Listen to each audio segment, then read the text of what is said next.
Alright, hey everyone! Today we're going to try a couple of lovely beers recommended to me by two of my friends, but first I should let everyone know, this is my best friend Shaun. Hi. They're crazy awesome. I'm a person in this world. They are indeed a person in this world.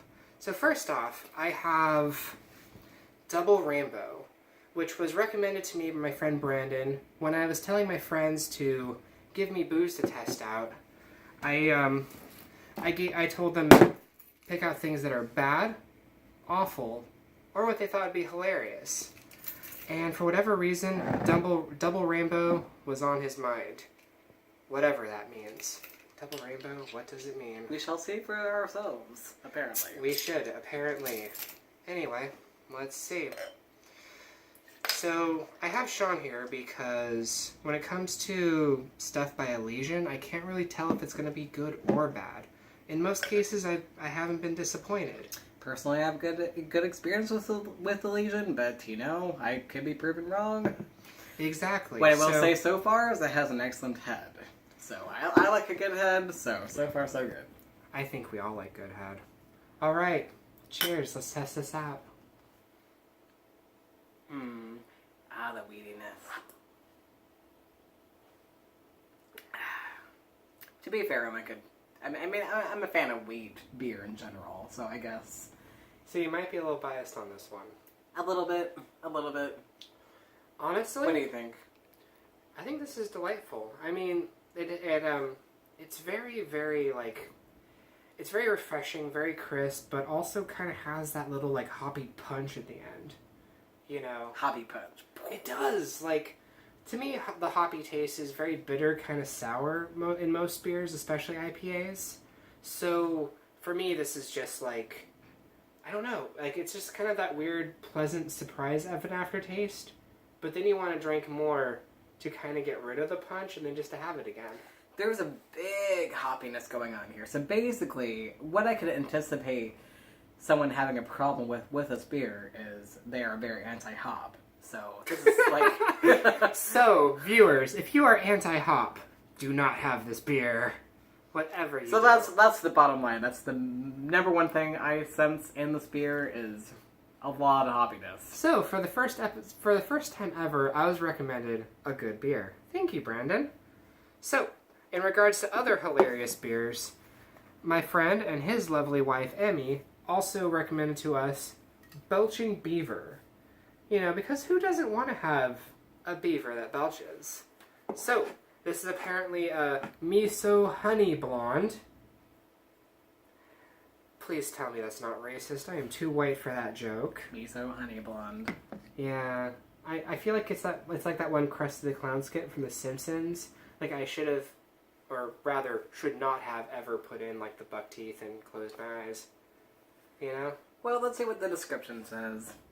Our smooth drinking honey blonde ale is one of our best sellers, and for good reason. We brew with the finest quality honey available. Floral aromas leap from the glass. Despite how it's in a can. While subtly sweet honey flavors linger on the finish, making this a best for all occasions. Any and all occasions, apparently. Apparently, yes. So basically, it's beer of a bunch of bee spit. This should be awesome. All right, ready? Ready to make your... I think I'm ready to make my beaver belch. What about you? Are we ever actually ready for that type of scenario? No. Never. To not being prepared. To never being prepared for these kind of videos.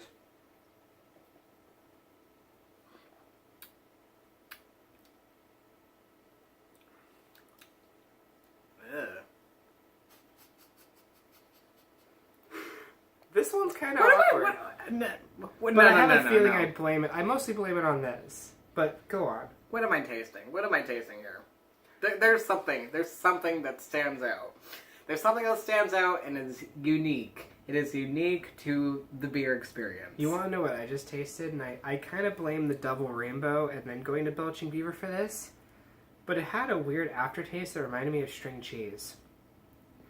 Which is... String cheese? Yeah, which is weird because I have a dairy allergy, and I remember what string cheese tastes like. But yeah, it kind of reminded me of that. Like you have what tastes like, beer by beer standards, and then you have that tiny hint of honey, and then suddenly just like pre-burp, which I feel like I'm going to soon, I suddenly get this kind of cheesy taste.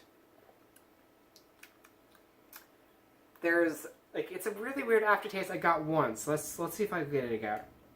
okay. They're really trying to set home the taste of honey where I don't want it to be. Like it's a standalone that doesn't mix with anything else. That's I guess my problem. My main problem. So the weird part about the honey part is for me it comes off as just way too subtle of something that's natural. Like with beer, I always want it to be something that's kind of like it has that bit of kind of crisp, refreshing, but also primarily bitter. Maybe a little bit of sweet, maybe a little bit of sour, but primarily the bitter. And for me, that's another weird thing. The fact that it's supposed to be based on honey, and yet the aftertaste is bitter? How? Right? How? How does that happen? You barely taste the honey, yeah. Like, it happens for a second, and then it's done, and... Apologies, you too. Beer. Belches happen with beer. Anyway, so, yeah, you totally want to have more of this? Because I think you seem ready for more. If only because I'm confused? 2 confusing beers. Alright, well, my lovely friends, I am Dionysus. If you have any other boozy suggestions, whether they be bad, horrible, or hilarious, either send me a message or let me know in the comments. Anyway, see you all around. And you can say whatever the fuck you want if you want. My final thought, if you were to go for either one of these beers, either Double Rainbow or Belching Beaver. I would say that it ultimately depends on your palate, but if you are a fan of just whatever under the sun, then definitely go for Double Rainbow. If you are a fan of the lighter beers, then especially so. If you're a fan of the darker beers, then go for something else, because Belching Beaver will not do the job for you. On top of that, my yelling roommate that usually is in the background will be in the next few videos. This one was just a one-off. Don't worry. I know she's greatly missed, and she's probably the funniest part of these videos. So, we're ready to have her back. Episode 4. Be ready.